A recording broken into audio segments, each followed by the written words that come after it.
자, 여러분들 안녕하세요. 반갑습니다. 찐이야. 네. 여러분들의 출근길 주식을 책임지고 있는 전태진입니다. 반갑습니다, 여러분들. 네, 안녕하세요. 반갑습니다. 네, 크리스탈제이님, 모낭추님, 정혜진님, 혜르님, 경제시장님, 안녕하세요. 좋은 아침입니다. 네, 마리텔님, 김상리님, 전부 다 아침 반갑습니다. 아이, 감사합니다. 안녕하세요. 찐이야. 아이, 좋습니다. 아이파크뷰. 김상민님, 아이파크비님 감사합니다. 좋은 아침입니다. 아, 드디어 벌써 여러분들 또 새로운 한 주가 또 시작됐어요, 여러분들. 맞죠?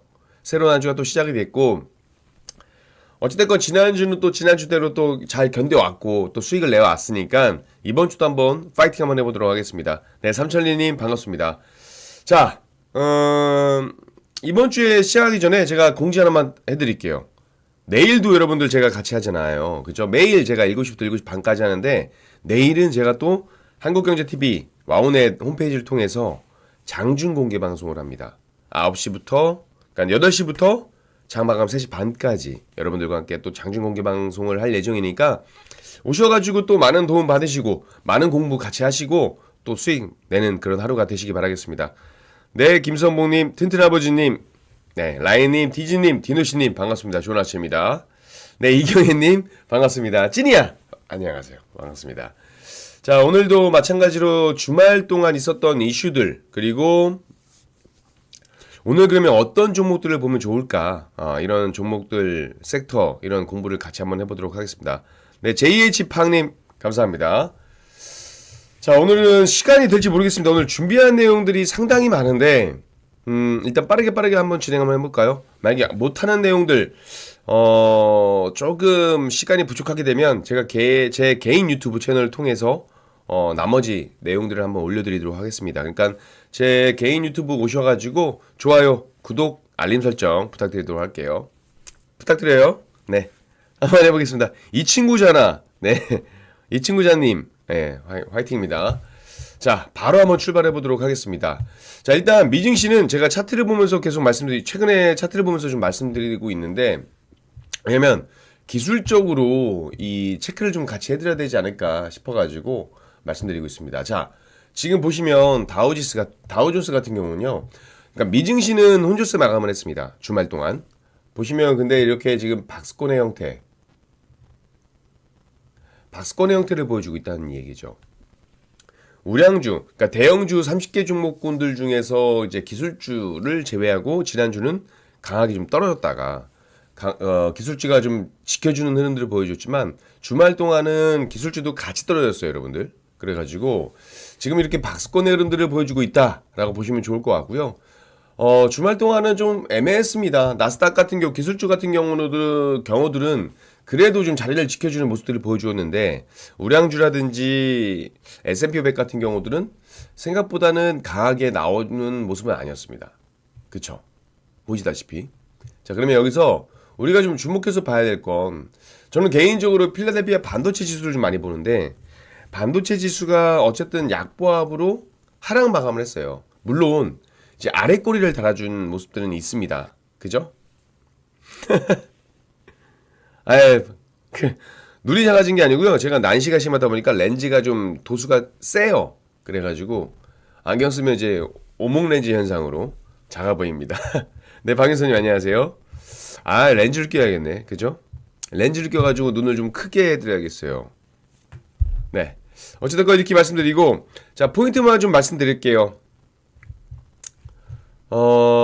전반적으로 매그니피센트 7 종목들 중에서도 혼조세가 나왔고요. 엔비디아 약세, 마이크로소프트 약세, 애플, 아마존, 구글, 메타, 테슬라는 그래도 좀 강세 흐름을 유지해줬다. 이거 의식적으로 눈을 좀 크게 뜨게 되겠네요. 그죠? 자, 보면 일단은 미증시에 대한 간략한 브리핑 말씀을 좀 드려보도록 할게요. 일단 뉴욕 시장은요, 금융시장은 미국과 유럽연합의 어떤 무역 협상이 순탄하지 않다, 이런 소식이 나오면서 뭐 또 금리나 재개 시점이 또 빨라지는 거 아니야? 이런 기대감도 같이 나왔습니다. 그러면서 미증시는 이제 혼조세 마감했다라고 보시면 좋을 것 같고요. 자, 일단 트럼프 대통령이요. 유럽연합에 최소 15%의 관세를 요구하고 있다라는 소식이 나왔습니다. 그러면서 위험회피 심리가 좀 나왔다라고 보시면 좋을 것 같고, 연준을 좀 이야기하면, 시장에서 영향력이 좀 큰 크리스토퍼 윌러 연준 이사가 이달 금리 인하를 해야 된다라고 거듭 주장을 했어요. 여러분들 이거 잘 보셔야 돼요. 윌러 이사 같은 경우는 이달에 그 연방 공개시장위원회 그 FOMC에서 만약에 자신의 뜻이 관철되지 않을 경우 반대표 행사를 시사할 정도로 단호하게 입장을 보였습니다.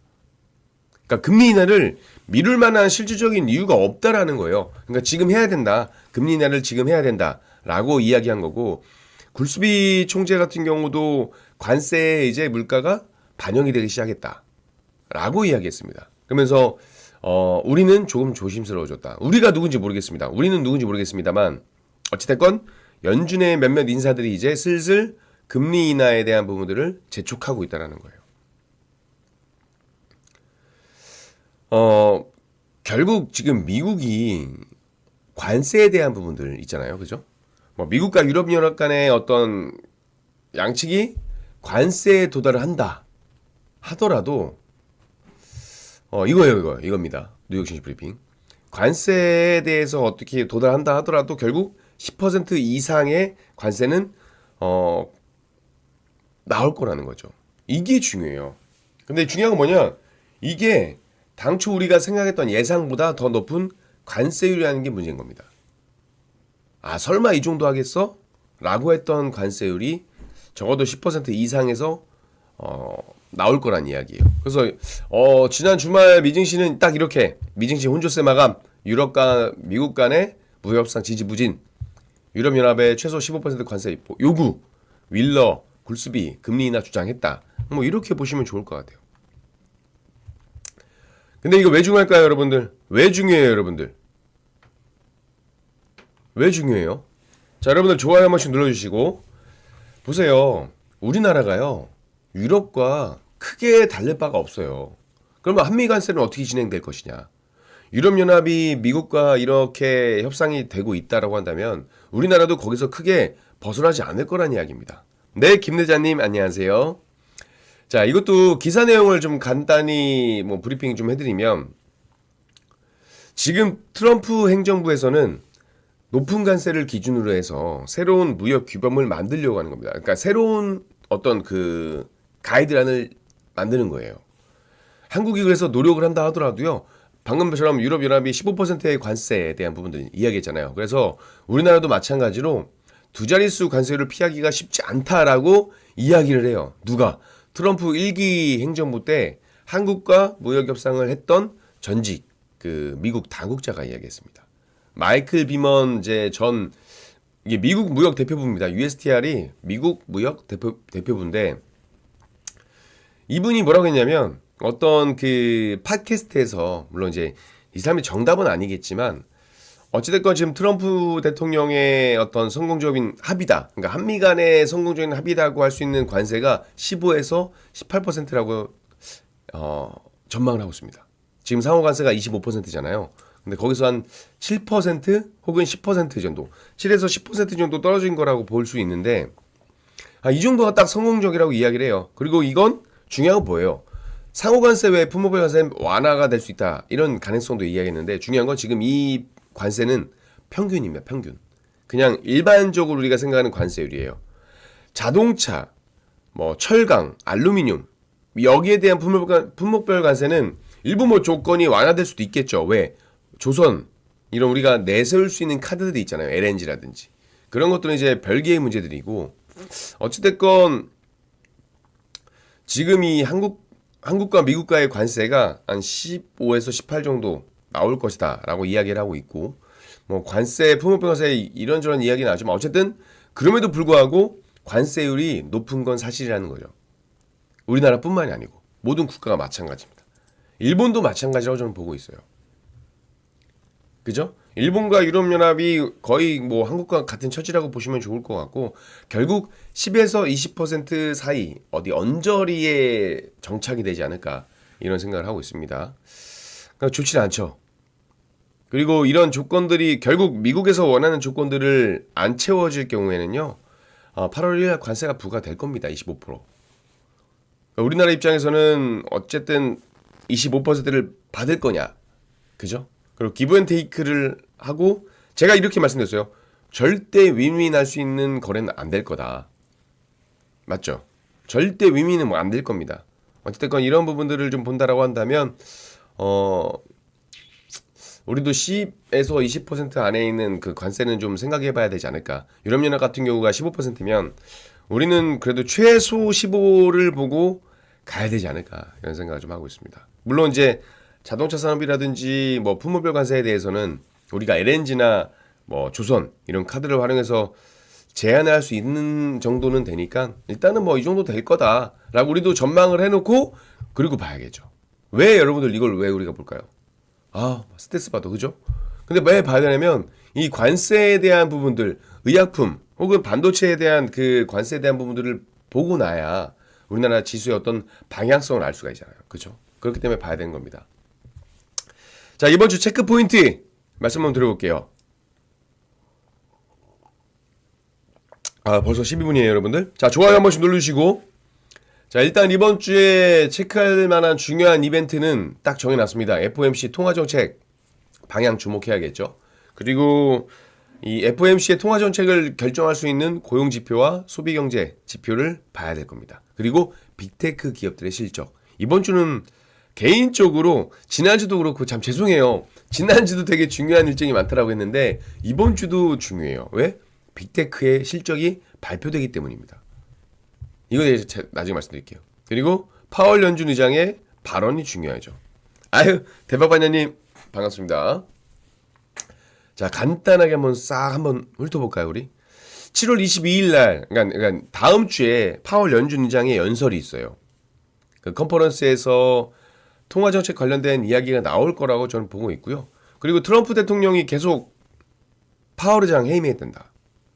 물론 이제 베서트 재무장관이 반대하긴 했습니다만 여기에 대한 입장도 좀 봐야 될 거고 결국 그거예요.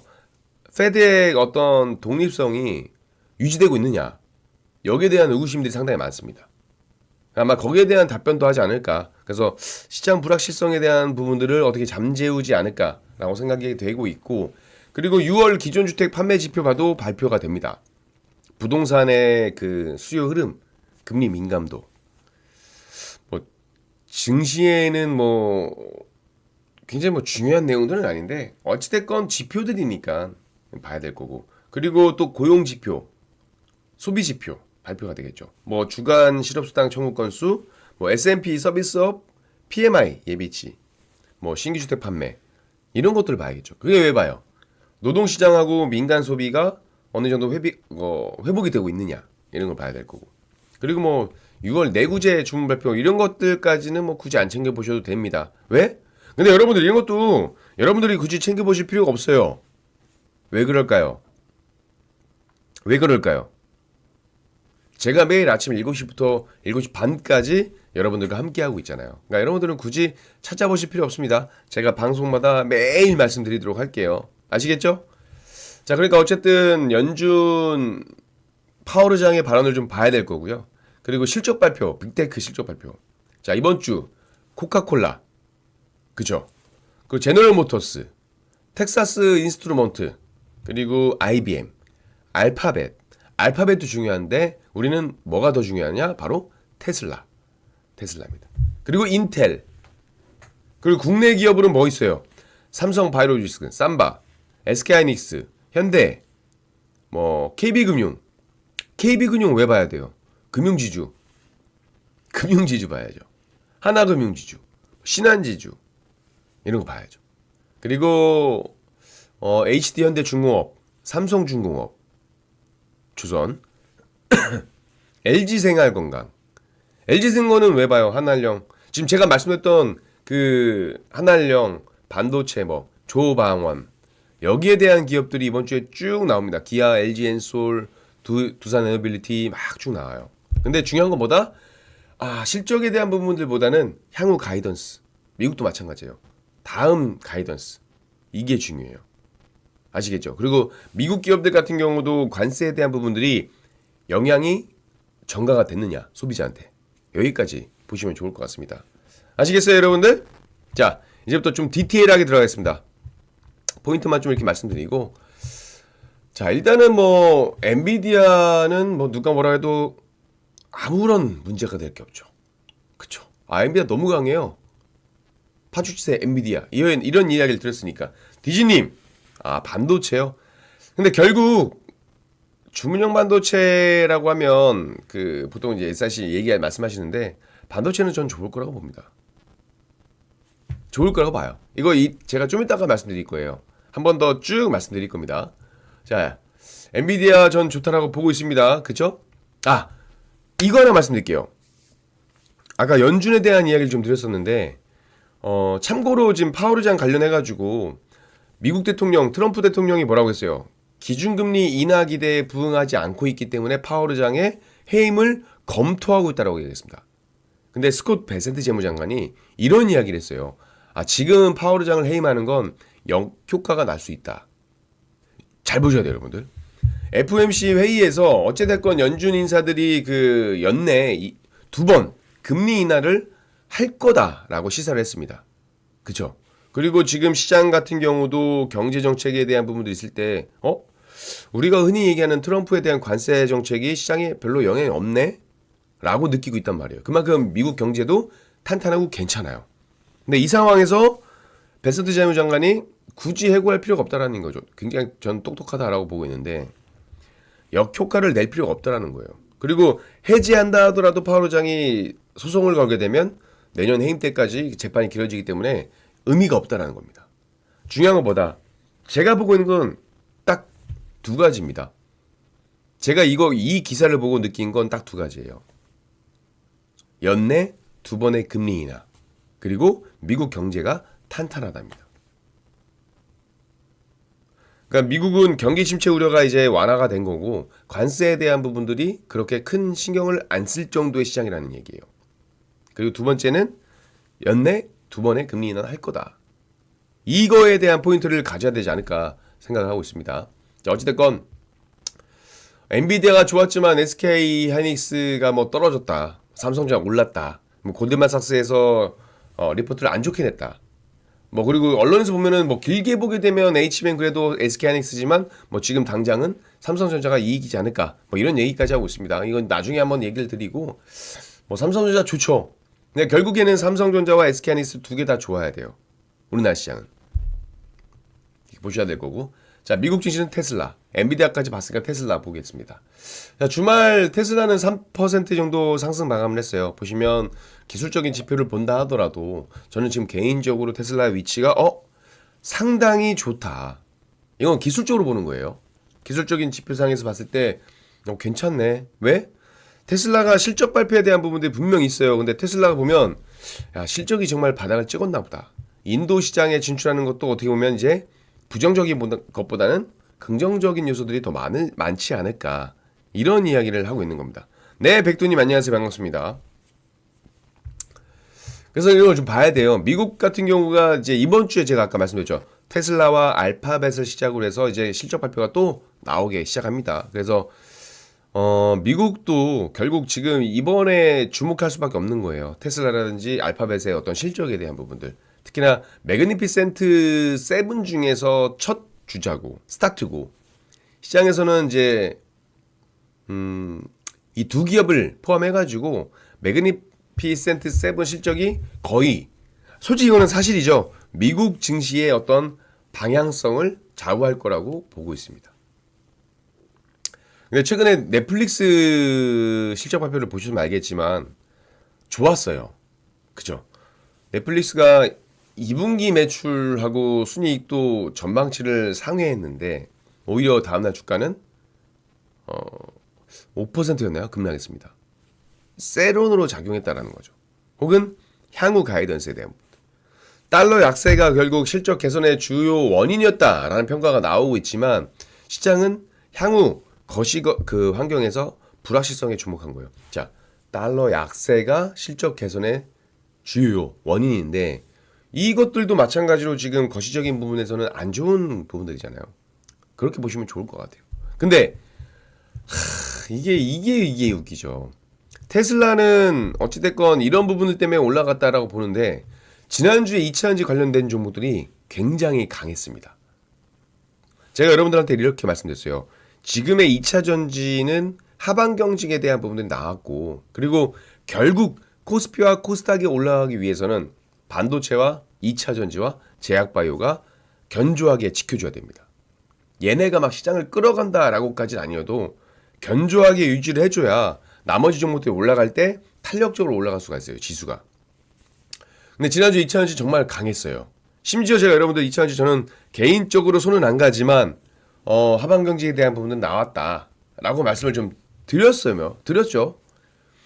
그러니까 지난주에 왜 올랐냐면 지금 이렇게 차트를 제가 PPT 자료 보여주면 아시겠지만 미국 상무부에서 배터리 핵심 소재라고 할 수 있는 이 중국산 흑연에 대해서 93.5%의 반덤핑 관세를 부과했습니다. 근데 이게 물론 예비적 결정을 내리긴 했어요. 93.5%는 또 뭐예요? 그죠?